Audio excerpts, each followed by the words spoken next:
Et salut internaute, ça me fait super plaisir d'être avec toi aujourd'hui.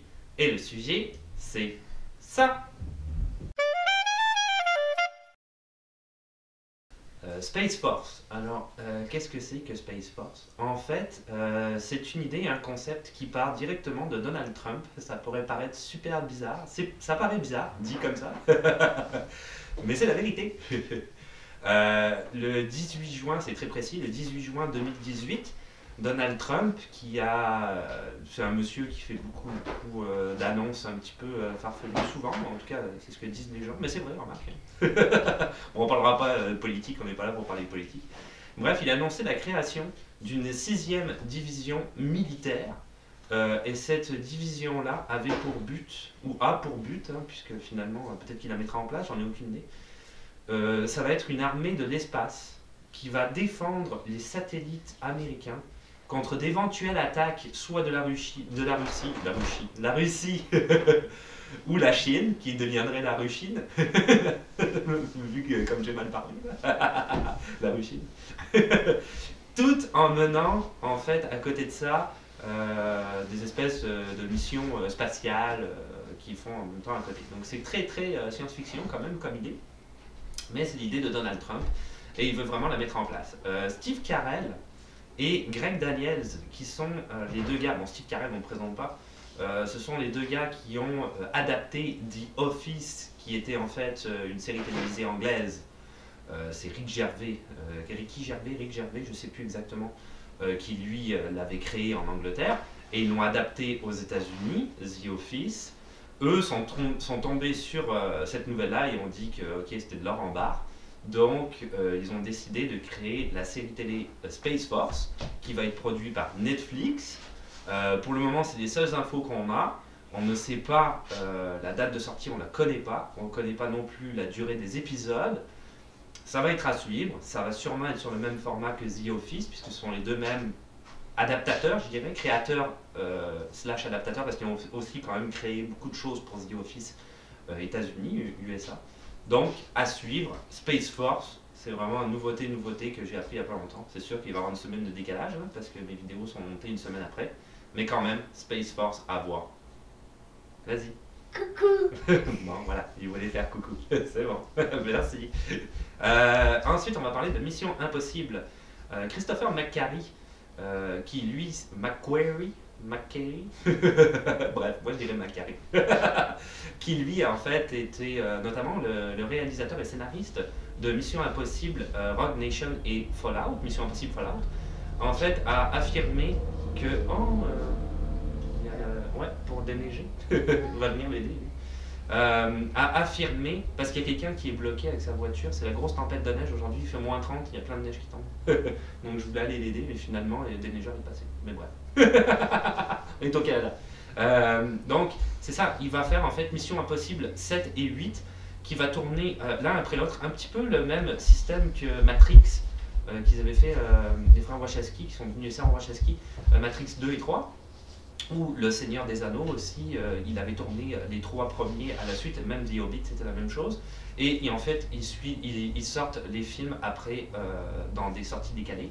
Bref, il va donc écrire et scénariser Mission Impossible 7 et 8, qui va tourner vraiment à la suite. Les sorties sont prévues pour été 2021 et été 2022. Très rapidement, pour donner une idée de qui est Christopher McQuarrie, c'est quand même un gars relativement connu dans le milieu. C'était quelques éléments qu'il a fait, quelques films qu'il a fait. Il a été le scénariste et c'est comme ça qu'il a commencé The Usual Suspect.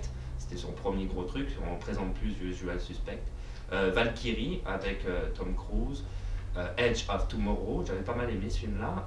The Mummy. Et il a aussi, comme je l'avais dit, Mission Impossible, Rogue Nation et Fallout, qu'il a scénarisé et mis en scène. Exactement. Et également Jack Reacher. Il avait aussi scénarisé et mis en scène le premier Jack Reacher. En ce moment, Top Gun Maverick, on voit qu'il tourne beaucoup avec Tom Cruise. Ils ont l'air d'être très amis, je pense. Top Gun Maverick est en ce moment en tournage. Ça, c'est Top Gun 2, deuxième partie. Le premier date de 86 quand même, c'était il y a longtemps. C'est lui qui l'a scénarisé aussi. Donc, Mission Impossible 7 et 8, à suivre, on va avoir des nouvelles infos, c'est certain. Il est en cours d'écriture, donc on va voir ce que ça donne. La bande-annonce de John Wick 3, John Wick Parabellum, ça je voulais en parler parce que c'est vrai que elle est peut-être passée un petit peu inaperçue étant donné qu'elle est sortie il y a quelques jours d'intervalle avec Spider-Man Far From Home, dont tout le monde a parlé, ça a fait... sur les réseaux sociaux c'était énorme, la nouvelle bande-annonce de Spider-Man avec Mysterio et tout ça. Là. Bref, Jack Gyllenhaal. Mais moi je voulais parler plus de John Wick chapitre 3, la Parabellum. Bon, la bande-annonce a l'air quand même relativement intéressante. On va reparler un petit peu de ces films-là. C'est Chad Stahelski qui est le réalisateur des 3 John Wick. Donc le 1 qui était sorti en 2014, le 2 en 2017, le 3 qui est sorti en 2019. Lui c'est un cascadeur à la base. Il va notamment, comment dire, il est annoncé pour faire le remake de Highlander, donc c'est quand même assez intéressant. C'est lui qui va le faire, ce remake-là. Le scénariste Derek Kolstad, qui est aussi le même scénariste pour les 3 films. Donc c'est vraiment une suite sur ces 3 films-là. Pour donner une idée un petit peu par rapport à John Wick, je pense que ça pourrait être intéressant. C'est vrai que le premier, moi j'avais aimé, le 2 peut-être un petit peu moins. Donc j'attends du 3, voir qu'est-ce que ça va donner. Par rapport au 2, si on va un petit peu remonter au niveau, surtout au niveau de l'histoire. Le 2, je trouvais qu'il pêchait beaucoup au niveau de l'histoire, alors que le premier était vraiment exceptionnel. Donc John Wick, si tu as suivi John Wick 1 et 2, dans le 2, il a assassiné un membre de la guilde des assassins. Du coup, il devient, je sais plus le terme qu'ils disent, excommunicado, c'est ça exactement. Et il a une prime sur sa tête de 14 millions de dollars qui fait que tous les hitmen du monde et women, les femmes aussi, sont à sa poursuite. Évidemment, Keanu Reeves reprend son rôle. Il y a aussi Ian McShane qui va être dedans, Angelica Houston, Laurence Fishburne et Halle Berry, qu'on va voir aussi. Elle a 2 chiens. Donc John Wick, il y en a un, elle en a 2. C'est une sorte d'upgrade. La sortie du film est prévue pour le 17 mai 2019. En France, ça va être le 22 mai, j'ai regardé, parce que je sais que beaucoup de monde en France qui regarde ce genre de vidéos sur le cinéma. Bon, pour beaucoup d'intervalles entre les 2 sorties. Des choses intéressantes sur ce film-là. Au niveau du casting, Laurence Fishburne, Keanu Reeves avaient tourné dans The Matrix ensemble, mais il y a aussi Doug Kim, lui c'était The Keymaster, le maître des clés, si tu as regardé les Matrix, dans Matrix 2, qui va jouer aussi dans ce film-là. Donc en fait, le cast est pas mal réuni, ils avaient déjà joué ensemble. Keanu Reeves a affirmé dans une interview qu'il ne voulait pas que John Wick soit une suite de films sans fin pour détruire un petit peu, comment je dirais, la trame, le scénario de ces films-là. Ça l'intéresse pas. Donc il veut quand même que ces films-là se tiennent au niveau de la trame. Donc il a potentiellement dit que ça serait le dernier chapitre, le dernier film, et qu'il n'y aurait pas d'autre John Wick éventuellement. Donc, à suivre aussi, est-ce qu'il va y avoir un John Wick 4 ou pas, on le saura, mais Keanu Reeves, lui, a l'air de dire que ça ne sera pas le cas. Donc, on verra. Ghostbusters 3. Alors ça, Ghostbusters 3, si tu suis vraiment les réseaux sociaux, il est sorti un teaser, donc c'est en fait des images vraiment qui ont été filmées. Le film n'est même pas fini d'être écrit, donc on s'entend qu'il n'est pas du tout en tournage. Parce qu'il va y avoir un Ghostbusters 3. Alors il va être mis en scène par Jason Reitman, qui lui est le fils de Ivan Reitman, qui a été le réalisateur de Ghostbusters 1 et 2. C'était respectivement, il me semble, je ne vais pas dire de bêtises, en 84 et 89, avec le fameux casting qu'on connaît d'Anna Aykroyd, Bill Murray, Ernie Hudson, Harold Ramis, qui, il faut dire, Harold Ramis est décédé en 2014. Donc il ne fera pas partie, c'est sûr, du casting de Ghostbusters 3. Jason Reitman, donc c'est coécrit et réalisé, c'est coécrit par Jason Reitman et Gilles Cannan, et ça va être réalisé par Jason Reitman. Jason Reitman a affirmé qu'il ne savait pas encore ça va être quoi le casting exact de ce film-là. À savoir que ce ne sera pas une suite du Ghostbusters de 2016, où il y avait eu un casting entièrement féminin, qui était une sorte de reboot du premier Ghostbusters, parce que les critiques avaient apprécié, mais les gens avaient unanimement détesté. Du coup, les studios ont décidé de ne pas poursuivre dans cette ligne-là. Donc c'est véritablement une suite du Ghostbusters 2 de 1989. À savoir qu'ils ont quand même affirmé que ça va être un Ghostbuster qui se situe et qui se passe maintenant. Donc on oublie un petit peu les années 80, même si c'est une suite au niveau de la trame, au niveau du scénario. Il n'est pas dit que Dan Aykroyd, pour l'instant, Bill Murray et Ernie Hudson reprendront leur rôle. Peut-être, on ne le sait pas. Ils ont dit peut-être, éventuellement. La sortie prévue en été 2020. On sait aussi qu'à l'heure actuelle, ça on le sait, que Jason Reitman est en train de faire un casting pour deux jeunes garçons adolescents et deux jeunes filles adolescentes. Ça, c'est la seule chose qu'on sait avec certitude. Donc, Ghostbusters 3, également à suivre. Je vais regarder ça de plus près. Dès que j'aurai des infos, on regardera où est-ce qu'on en est. Moi, j'ai hâte de voir ça. J'avais adoré le 1 et le 2. C'est des films de mon enfance. C'était super cool. A Quiet Place, partie 2. A Quiet Place, c'est un film qui était sorti en 2018 de John Krasinski. C'est écrit coécrit par lui et ce film-là avait été réalisé par John Krasinski, dont il tient aussi le rôle principal avec Emily Blunt. C'était un film que j'avais trouvé intéressant. John Krasinski, si tu sais pas, c'est le gars qui faisait partie aussi de The Office. C'est un gars qui est plus un acteur dit comique, mais là il avait un rôle vraiment dramatique et qui jouait très très bien. J'avais trouvé le film très intéressant. Il y avait peut-être des petits défauts, hein, naturellement, dans ce film-là. Naturellement. Moi, je trouvais qu'il y avait des défauts dans ce film-là, mais il est quand même abouti. J'aimais bien l'idée. C'était intéressant comme concept. Bref, là, il est dit qu'il va faire une partie 2. Moi, je regarde toujours les films en VO, hein, donc je dis tout le temps les titres en anglais, je ne les connais pas en français. Donc, c'est ça, il va y avoir une partie 2. John Krasinski a déjà commencé le scénario avec ses deux co-auteurs, Scott Beck et Brian Wood, qui avaient scénarisé le premier Quiet Place. La sortie, il y a déjà une date, ça va être prévu pour le 15 mai 2020. Emily Blunt reprend son rôle, c'est certain à 100%. Il n'est pas dit, et il ne sait pas lui-même encore à l'heure actuelle, si John Krasinski va se remettre à la réalisation pour cette partie 2. Donc ça va être aussi à voir par la suite, on ne le sait pas encore. Au niveau du scénario, il en a déjà parlé.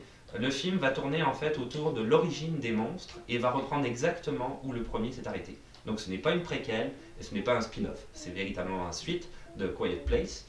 Donc on a hâte de voir ça. Et quand j'aurai d'autres infos, je les donnerai à ce moment-là. Donc Quiet Place partie 2, ça va être à voir aussi. Pour un petit peu changer, on va dire, en tout cas, faire un petit peu différent. Deux petites critiques très rapides parce que je veux pas que la vidéo soit trop longue. Première critique du film Vice. Alors moi j'ai vu ce film-là il y a 2 semaines déjà. Il faut dire que j'habite au Canada. Le film est sorti le 25 décembre, donc je ne l'ai pas vu à sa sortie. Je sais que le film va sortir courant février en France. Donc je m'étais dit que peut-être ça valait la peine, sans aucun spoiler, de faire une petite critique assez rapide de ce film-là si tu veux aller le voir au cinéma. Vice, très vite, d'abord il faut le voir juste pour Christian Bale et pour Sam Rockwell. Christian Bale qui joue le rôle de Dick Cheney et Sam Rockwell le rôle de George W. Bush. Ils sont formidables, ils jouent, c'est phénoménal comme acteur, ils jouent tellement bien.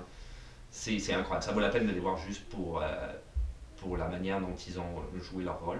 Le réalisateur, c'est Adam McKay. En fait, Adam McKay, lui, c'était un gars qui, avec Will Ferrell, avait créé en 2006 la maison de compagnie Gary Sanchez, la maison de production, pas la maison de compagnie, la compagnie de production, Gary Sanchez, qui depuis 2006 produit quasiment tous les films de Will Ferrell, qui sont en partie réalisés, voire même, scénarisés, voire même des fois réalisés, je vais y arriver, par Adam McKay.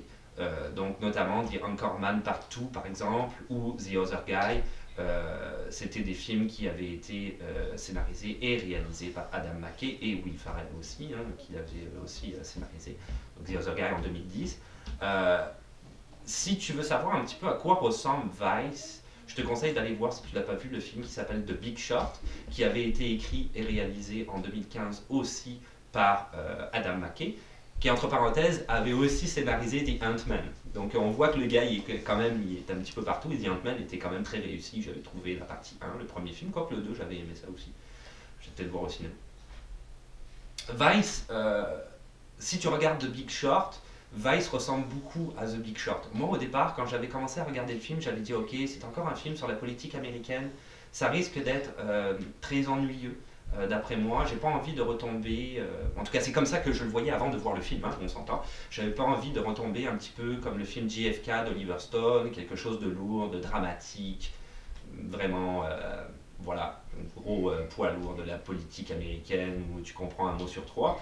parce qu'ils veulent écrire un scénario exprès où rien n'est compréhensible là-dedans. Mais en fait, je me suis complètement planté, c'est absolument pas le cas. Ça ressemble beaucoup à The Big Short, où on va voir véritablement la biographie de Dick Cheney, hein, véritablement du début, quand il a commencé, jusqu'à la fin. Mais en même temps, pour essayer de comprendre comment l'administration américaine et Dick Cheney, qui était un homme qui avait une grande soif de pouvoir quelque part, et qui avait sa place véritablement dans l'administration américaine à ce moment-là, et notamment en 2003 avec la guerre en Irak, etc., comment il pouvait manipuler les médias, comment il pouvait manipuler l'opinion publique, comment il pouvait pas manipuler même des fois, un petit peu on va dire, quelque manière, mais c'était profitable aussi. George W. Bush, c'était aussi profitable pour lui, qu'il y avait une sorte comment dire, de dialogue entre ces deux-là, où ils se comprenaient parfaitement bien sur la manière de diriger le pays et de faire un petit peu ce qu'ils voulaient aussi. Donc c'est ça qui est intéressant, et cette manière qu'on voit dans le film comment je dirais, de manipuler l'opinion publique est montrée à travers différents montages qui sont très bien faits, où on explique, on hachure avec cette dynamique de montage. J'ai adoré ça. Donc ça vaut le coup de le voir, parce que finalement, il y a un aspect comique dans ce drame-là qui est donné par Adam McKay à travers le montage, et même à travers la manière de jouer par moment, même si c'est des manières un petit peu fortement dramatiques pour Dick Cheney et sa femme. Mais les dialogues sont quand même bien écrits, c'est très bien joué, ça vaut la peine de le voir au cinéma, c'est une très belle réussite, c'est sûr qu'il est en lice aux Oscars, donc d'après moi il devrait gagner, moi c'est ça que je vois, meilleur film, d'après moi, mais bon, sûrement pas meilleur acteur, parce qu'il y a Bohemian Rhapsody, hein, donc Rami Malek va sûrement l'avoir, celui-là, l'Oscar du meilleur acteur. Mais pourquoi pas l'Oscar du meilleur film, ça sera à suivre aussi, je dis beaucoup à suivre dans cette vidéo. Donc Vice, je te le conseille, j'ai vraiment aimé ça, j'étais très surpris. Ça ressemble beaucoup à The Big Short, il y a quand même un aspect comique dans le film qui est intéressant. Le montage est vraiment cool, juste pour le montage c'est à voir, et le jeu des acteurs. Donc Vice, film très dynamique, à voir, très sympathique. The Green Book, avec Viggo Mortensen et Mahershala Ali, de Peter Farrelly, un des deux frères Farrelly, que j'ai vu aussi. Qui sort, je pense, quand ma vidéo va sortir, le film va être sorti en France il y a 2 ou 3 jours, mais moi je l'ai vu il y a ce week-end, le week-end dernier du coup. Ce film-là parle en fait, a vraiment un titre qui fait référence littéralement à ce dont le film parle, c'est-à-dire The Negro Motorist Green Book, donc le film s'appelle juste The Green Book, qui était en fait un livre qui était sorti, une édition qui sortait régulièrement entre 1936 et 1966, et qui faisait pour les Noirs américains, qui leur donnait des endroits à travers les États-Unis où ils allaient être acceptés, puisque les Noirs, avant, c'était la ségrégation raciale, et avant Luther King, etc., où il y a eu, comment dire, un mouvement social radical qui a changé un petit peu leurs conditions à travers le pays que tout le monde connaît. Ils ne pouvaient pas aller dans les mêmes toilettes que les Blancs, ils ne pouvaient pas s'asseoir dans le bus à la même place que les Blancs, ils ne pouvaient pas aller dans les mêmes restaurants ou les mêmes hôtels. Donc, ils pouvaient suivre cette sorte de manuel où ils trouvaient des hôtels qui étaient, ou des restaurants qui étaient réservés pour les Noirs américains. Donc ce film-là, c'est véritablement le clash entre deux personnalités différentes. Un gars qui fait partie de la mafia italienne et qui va être le chauffeur d'un autre gars qui est un pianiste noir américain ultra éduqué et qui décide d'aller, c'est un petit peu le logline que je te donne, il n'y a pas de spoiler, hein, tu peux quand même regarder le film, le logline reste le même, qui décide d'aller dans le sud profond américain, où on sait que c'est quand même dans les années 60 quand même assez raciste hein, à l'époque, pour donner toute une suite de concerts. Donc on voit un petit peu, c'est ça le film en gros, hein, on voit un petit peu la relation entre les deux personnages. Au niveau de ce film-là, c'est sûr qu'il est quand même bien joué. Sorti de... il y a 4 gros films qui sont en liste pour les Oscars, de Green Book, Vice, A Star is Born et Bohemian Rhapsody. J'ai pas vu encore A Star is Born, j'ai hâte de le voir. C'est le seul qui me manque, mais les autres je les ai vus. C'est sûr, quand tu as vu Bohemian Rhapsody, quand tu as vu Vice, c'est le jeu des acteurs qui est phénoménal, vraiment phénoménal. The Green Book, il joue bien, les gars, il joue bien, c'est sûr, mais c'est pas un film que j'ai trouvé extraordinaire. C'est un film qu'on a déjà vu vraiment 1000 fois. Euh, cette relation entre deux personnages forts et comment ils finissent par se comprendre et toute la gradation au niveau de la trame. On se comprend pas, on se comprend mieux et finalement on se comprend bien et finalement on finit amis. C'est très cliché, c'est amené d'une manière un petit peu maladroite par moment. Il y a des scènes qui sont à peine bien jouées par moment, il y a des scènes qui sont très très bien jouées dans le film. Mais il y a quelques scènes, tu regarderas le film, tu vas tout de suite penser à ce que je viens de dire, tu vas dire ok, ouais, là c'était peut-être un peu maladroit. Ouais, c'est pas un film qui est un grand film, mais c'est un film qui est divertissant, ça vaut la peine de le regarder, tu passes quand même un bon moment, c'est pas horrible non plus. C'est pas une série Z, c'est quand même Viggo Mortensen, il joue quand même toujours bien, mais il joue un italien un peu cliché, honnêtement, c'est un peu lourd par moment, sa manière de jouer.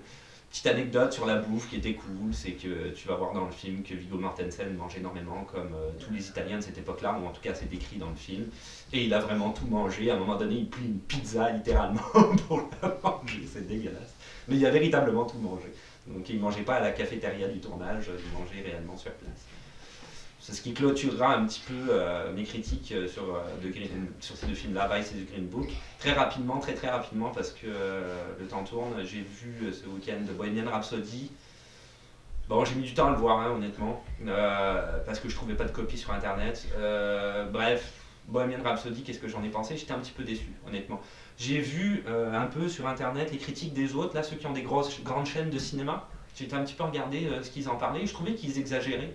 Une De Panda, là, ce gars-là, qui a plein d'abonnés, tout ça, là.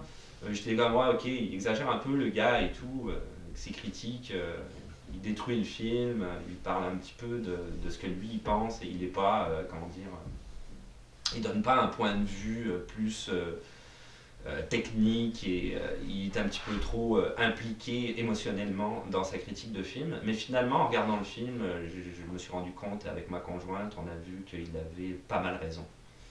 Il avait pas mal raison. C'est pas super bon comme film. J'étais très très déçu. Je m'attendais à quelque chose de véritablement mieux. Et The Panda a vraiment raison. Là, non, c'est vraiment un échec total. C'est très décevant.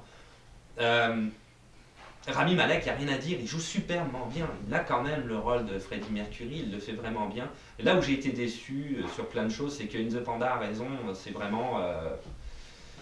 On voit un petit peu sa vie, mais après ça, c'est. Bon, un côté dramatique arrive dans le groupe, alors ils font une chanson, ils ont fini leur chanson, ils sont en tournée, après c'est encore un drame, ils font une chanson, ils sont en tournée. C'est ce qu'il avait dit, donc je fais pas. Je lui laisse ses droits d'auteur, mais je veux juste dire qu'il avait raison, quoi. C'est pas. Son opinion est bonne. C'est vraiment horrible. La fin du film, j'ai détesté. Là, on reprend Rami Malek qui fait une sorte de lip sync, c'est carrément ça, parce que finalement, il rechante sur la voix de Freddie Mercury tout le temps, c'est pas lui qui chante. Contrairement par exemple à The Doors, où Val Kilmer avait lui-même chanté les chansons et qu'à un moment donné, on pensait que c'était. Même plein de gens avaient dit waouh, il chante mieux que Jim Morrison, c'est intense.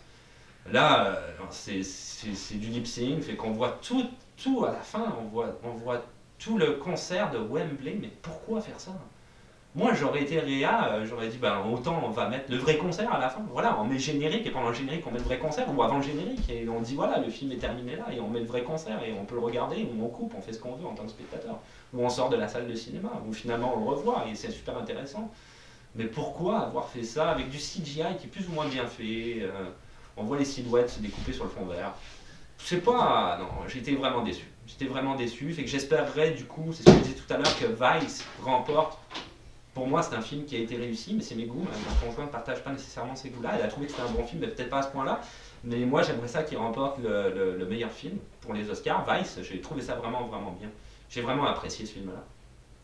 C'est sûr que le meilleur acteur, Rami Malek, l'aura, parce qu'il joue quand même bien. Il le fait bien, Freddie Mercury, il faut pas déconner. C'est clair qu'il le fait quand même bien. Voilà. Le film n'est pas une réussite. Donc je m'arrêtais là parce que le temps tourne. Donc c'était juste mon point de vue là-dessus. C'est ça. Je sais pas si c'est un bon point de vue. Ce sera à toi de voir, chacun son point de vue. Et voilà, c'est tout pour aujourd'hui. Liam, vous voulez dire quelque chose? Tantôt, je regardais le Hobbit et les Seigneurs des Anneaux, je n'aimais ça. Bon, t'as adoré le Hobbit et le Seigneur des Anneaux. C'est vrai que c'était pas mal. Moi, le Hobbit, j'avais un petit peu trouvé ça un peu moins bien, mais quand même, ça se regarde bien. Il y a des effets spéciaux, c'est cool. Donc voilà, c'est tout pour aujourd'hui. Donc après ça, comme d'habitude, tu veux mettre un petit pouce bleu parce que ça fait toujours plaisir. Des questions, des suggestions ou des commentaires dans les commentaires. De ne pas oublier de t'abonner parce que c'est plus facile de savoir quand est-ce qu'une nouvelle vidéo va sortir, bien sûr. Et puis on se retrouve à la prochaine. Ciao, bye.